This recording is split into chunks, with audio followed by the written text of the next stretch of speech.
The cop, one of the police officers at the car is like, gets all TJ Hooker and shit, slides across the hood. He's like, cover me.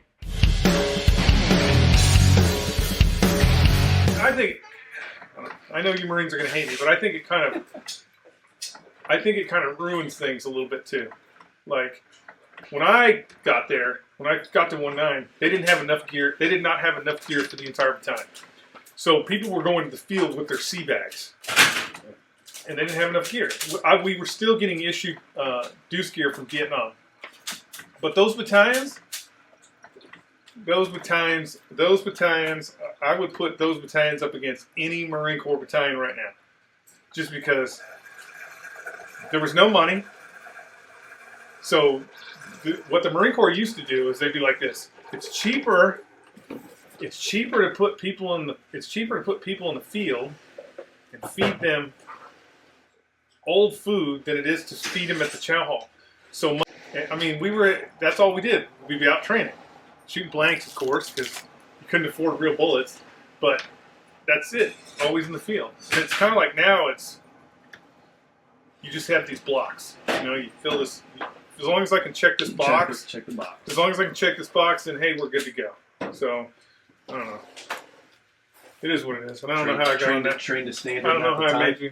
I don't know how I got you trapped in here for my Marine Corps. For Skully's rant. For the halls of Montezuma and the shores of Tripoli.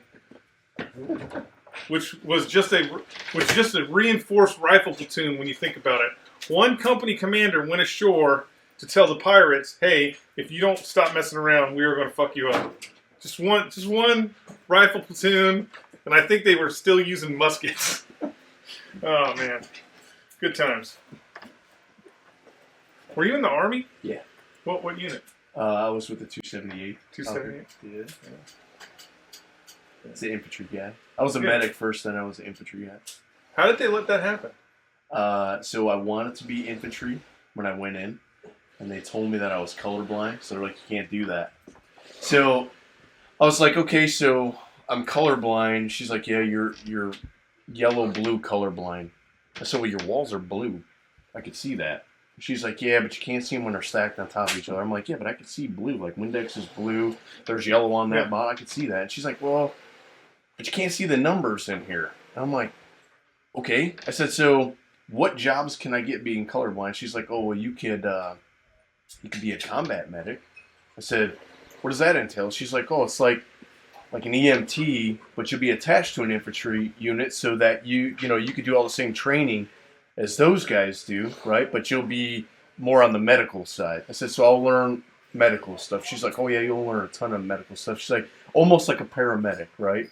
She's not like a paramedic, but she's trying to sell me on it, right? So I'm like, hold on, wait a minute. So you're telling me I'm yellow-blue colorblind, even though I could see these colors. So you're telling me I can't kick down doors and shoot people in the face, but I can handle different colored pills that may or may not kill somebody if I can't see the color. And she's like, yes. I'm like, let's do this, right? So I do that. I'm a medic for about 2 years, and then I just reclassed to infantry. I'm surprised they let you do that. So once I got in, they were like, hey, man, I was like, hey, I want to reclass.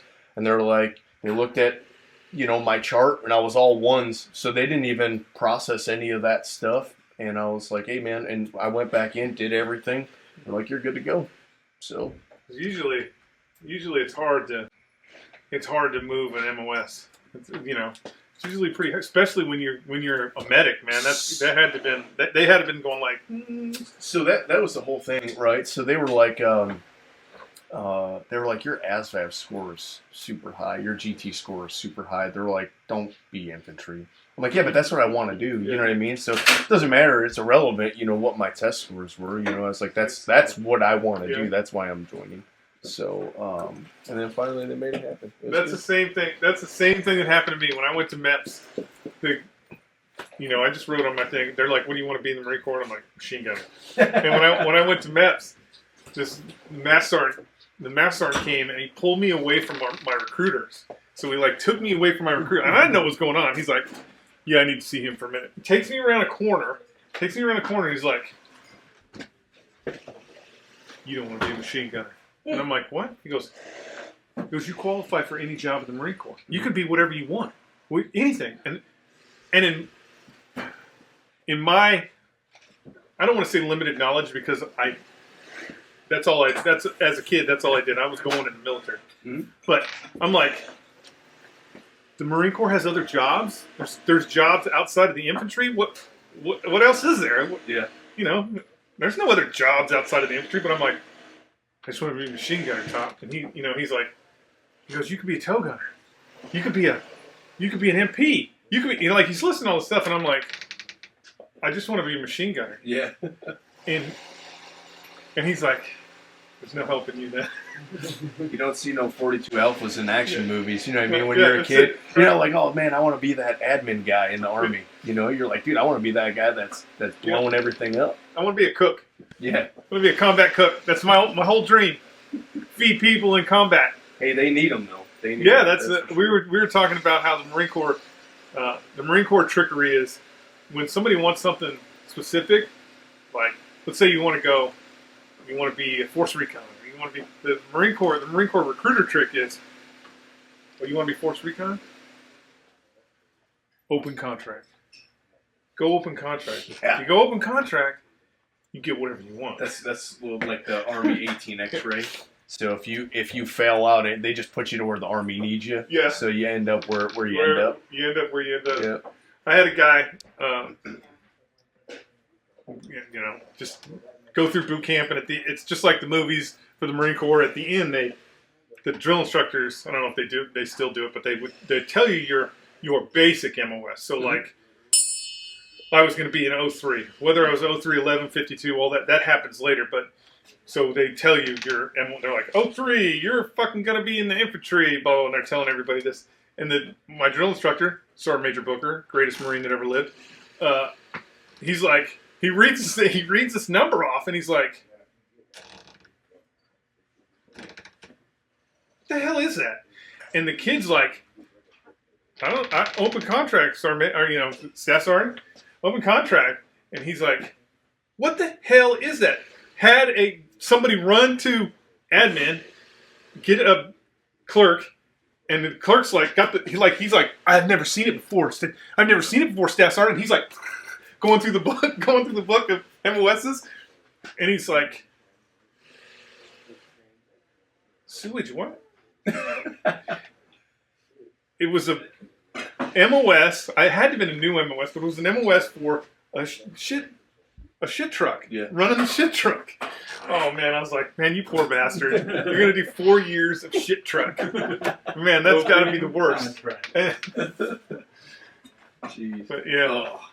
Yeah, Marine Corps was always hard about changing MOSs. Like, if you, outside of like, if you were a 03 and you wanted to go to Force Recon or you want, sniper school, even though those weren't real MOSs at that time, you couldn't, like we had, I don't know if it was 52s, Dragon Gunners. So we had Dragon, when I first came in, we were still running around with the Dragon, and they closed that MOS. They're like, yeah, we don't need Dragon Gunners anymore. We're just going to use tow gunners. And so they closed that MOS. And I had a real good friend, Ken Stevenson, he's a air marshal now, who was a tow gunner, or he was a Dragon Gunner, and he's like, 6 years Marine Corps, fucking Lance Corporal, can't get promoted because it's closed. Yeah. And they won't let him change his MOS. Like, wow. You're just stuck, bro. Yeah, you're stuck. You're just stuck. Like, it's like, fuck, man. That was the old days, though. Now it's nothing to find a guy who's been in 4 years and he's a staff sergeant. But, man, back then, my platoon sergeant, the first platoon sergeant I had was a sergeant. Squad leaders were fucking corporals. You had Lance Corporal. It wasn't a big deal for a Lance Corporal to be in there 6 years. He's like, yeah, I'm the saltiest Lance Corporal you'll ever know. And you're still running around, sir, yes, sir. Yeah. Oh, man, it was good times. Good times. Medic, huh? Yep. That's, at least you came out with something. At least you can, I got this. Let me get the BandAid. Yeah. We used to. You're good to go. So when I was on a line, it was good, man. we'd always get guys, you know, on a ruck march. They're like, "Oh man, my feet, you know, look at my feet, blisters, you know." And it's just because, you know, guys don't take care of themselves and stuff like that. But I'd always carry a straw in my carrier, so guys come up to me and be like, "Oh man, I got a headache or whatever." I'd just give them a straw. And they'd just like look at me, you know, like, "What is this straw?" I'm like, "Well, that's for you to suck it the fuck up, man. We gotta go, man." You know what I mean? Like, we can't stop. We got a movement right now, you know? And granted, you know, obviously take care of the patient first, you know? Right. But you could tell the guys, they're just like, "Oh, man." You know, you're like, "Hey, we're just walking. That's all we're doing, just walking." Yep. You know? We're walking for 10 miles. That's all you gotta do is just walk. That's right? it. Or BandAids. Call them bitch stickers. You want a bitch sticker? No, you know what? I don't need one. You're right. I'm good. I'm good. You know, but it was fun. It was fun. I remember we went out to the field one time, and so they'd put us with headquarters, and then we would get dispatched. Yeah, right? So I'd always be with Bravo Company, and as soon as I'd get out to the field with them, they'd be like, "Doc, here, check this out."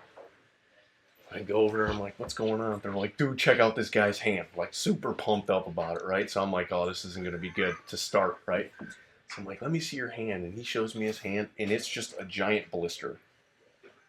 I'm like, "How did you do that?"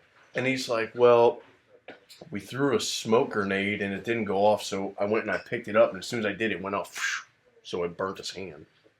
I'm like, "Well, didn't anyone ever tell you that you kick them first? You don't just pick it. You want to kick it first, make sure, you know." So anyway, I'm like, "How long have you been like that?" He's like, "Oh, it's like 3 days. He can't shut his hand, nothing." I'm like, "Oh my God, like what?" So they're like, "Doc, drain it, drain it." I'm like, "Oh God." I was like, "I'm going to drain this, and then you're going to go back to the rear." You know what I mean? You got it. Dude, so I stick a needle in there, and it just, and guys are like on their phone, you know. I'm like, "Oh God." So we drain it, and it was just so much extra skin. He went to the rear, and they actually ended up cutting all that off and then bandaged his hand up. But I was like, "Man, you got to take care of yourself, dude." But it was crazy, man. We definitely had some good times. Yeah. Best part about it was when you're in school, you go out drinking on the weekends, and you just give each other IVs, so you're good to go on Monday. We had this corpsman, Doc Morgado. So it wasn't until, it was late, probably late in the war, 2000... I mean, I say late, it's already been fucking 10 years since that, but the Marine Corps didn't have combat lifesavers. Mm-hmm. So there wasn't guys within a squad that got like basic medical. I mean, you got basic obviously everybody gets basic medical stuff, but there wasn't like special guys in the squad. They didn't have combat lifesavers. Mm-hmm. And then they started doing it in, I want to say 2005 or 6. Yeah, somewhere in there they started putting combat lifesavers in all the units. But we always had corpsmen, so we always had a Navy corpsman. Every platoon would get a Navy corpsman that would go, and so when I was the last time, 2008 I think it was, I had the sniper platoon, and we got this Doc Morgado, and he could not give an IV. He couldn't do an IV. Like he would go to give an IV, and he'd be like, and you're like, "What the fuck? Get away from me, Doc!" And so. I'd make fun of, me personally, would make fun of Doc all the time because he couldn't give an IV. And so one of my dudes is missing. It's morning formation, and one of my dudes is missing. And I'm like, "What the fuck?" And I'm asking her, they're like, he came back last night. He was fucked up, but he's here. He's back. So I'm like, "God damn it." So I know he's up in his room. So I go in his room. I don't even know how I got in his room. But anyways, get in the Marine's room. It is a fucking crime scene. I see this kid, he's off the bed, head on the ground off the bed. There's fucking blood on the ceiling. Wow. There's blood everywhere. And I'm like, holy fuck. He cut himself, he's fucked up. And Doc comes in. And he's like, he's right behind me. And he goes, "He's gonna be okay. He's gonna be okay." I go, "What the?" He goes, "He was so fucked up, I gave him an IV." I go, "You gave him an IV?" It's a fucking crime scene in here, Doc. And he goes, "It was a struggle." He was from, I don't know where he was from, Portugal or some shit like that. But he's like, "It was a struggle." I'm like, "Yeah, it was a struggle. Are you sure he's alive?" Because, it doesn't take a lot of blood to make something look It does take a lot of blood to make something look horrific, but yeah. Doc Morgan, I bet he still can't. I bet you still can't give an IV, Doc. I bet you still can't to this day. Fucking crime scene. Every time he would do it.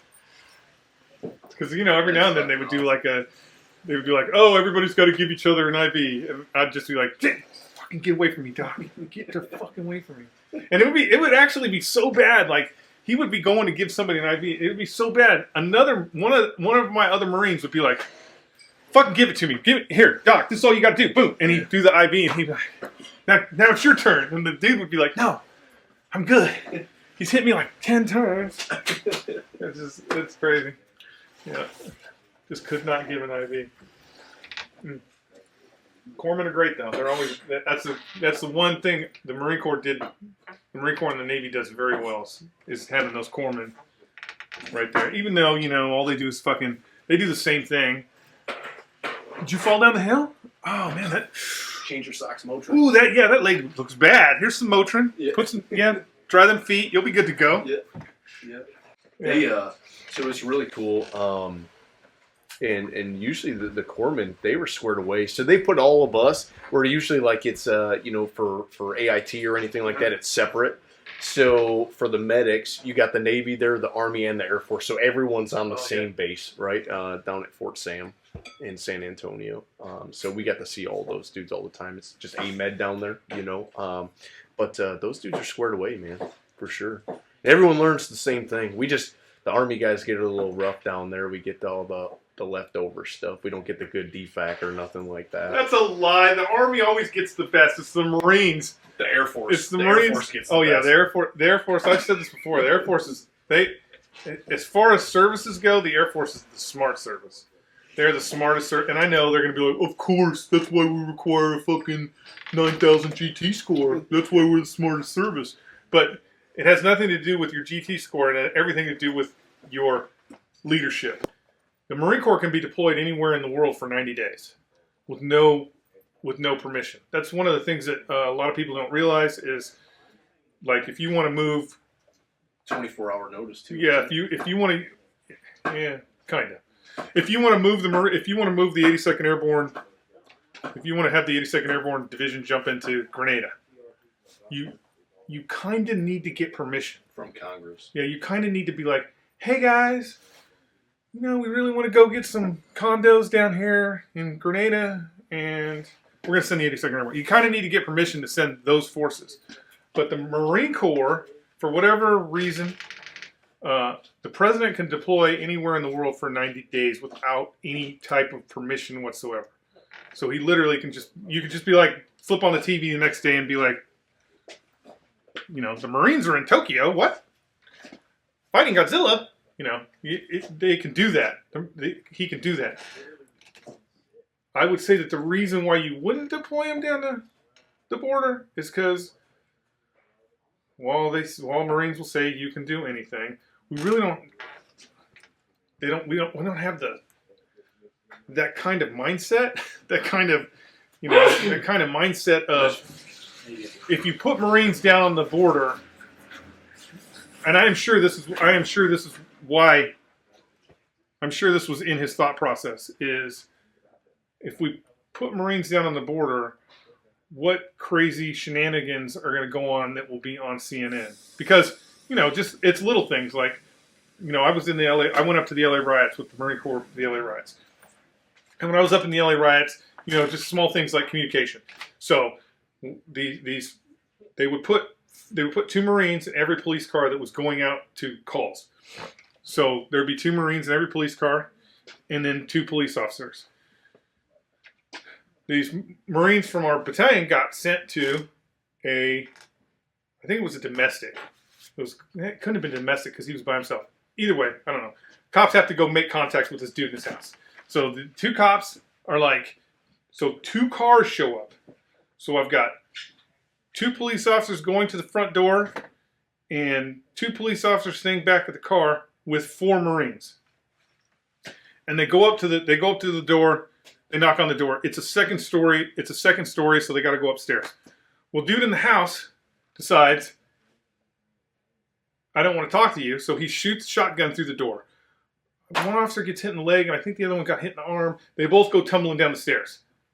The cop, one of the police officers at the car is like, gets all TJ Hooker and shit, slides across the hood. He's like, cover me. I'm going in. And takes off running towards the door. Well, cover me for a police officer and cover me for a Marine are two different things. So as soon as TJ Hooker's over the hood and takes off running towards the door, the Marines start suppressing fire on this. They start shooting at this fucking dude's house. Okay, so they're shooting this dude's house up and shit. The other cop that's there, he's like, he don't know what to do. So I think he started shooting at the house too. The sheriff's department, I think it was the sheriff's department, might have been local PD because they were doing all kinds of cool stuff too.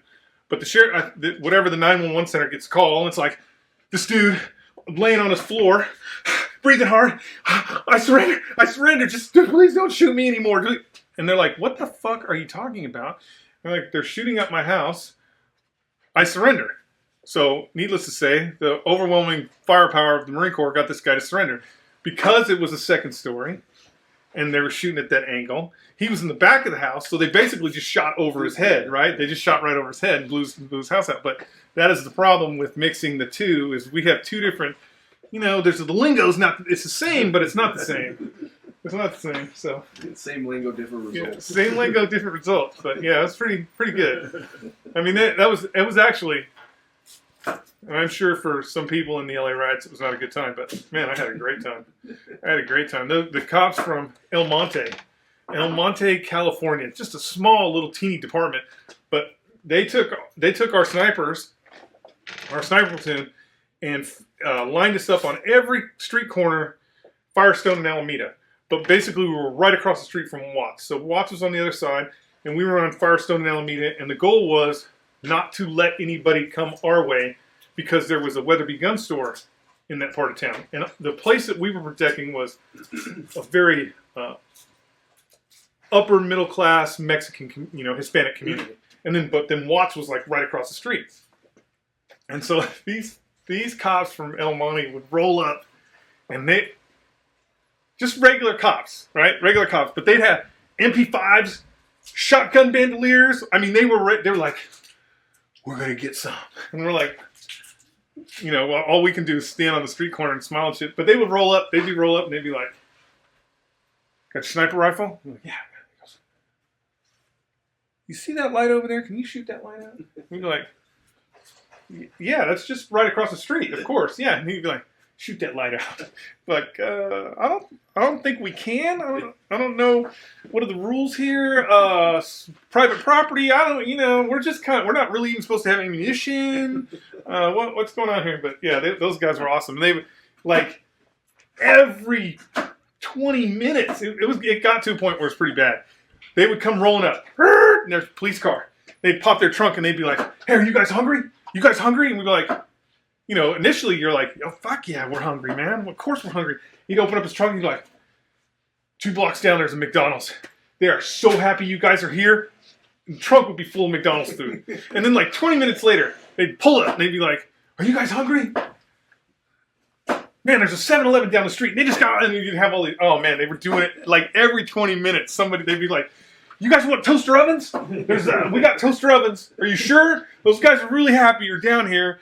And just every 20 minutes, it was actually hilarious. It was such a good time, man.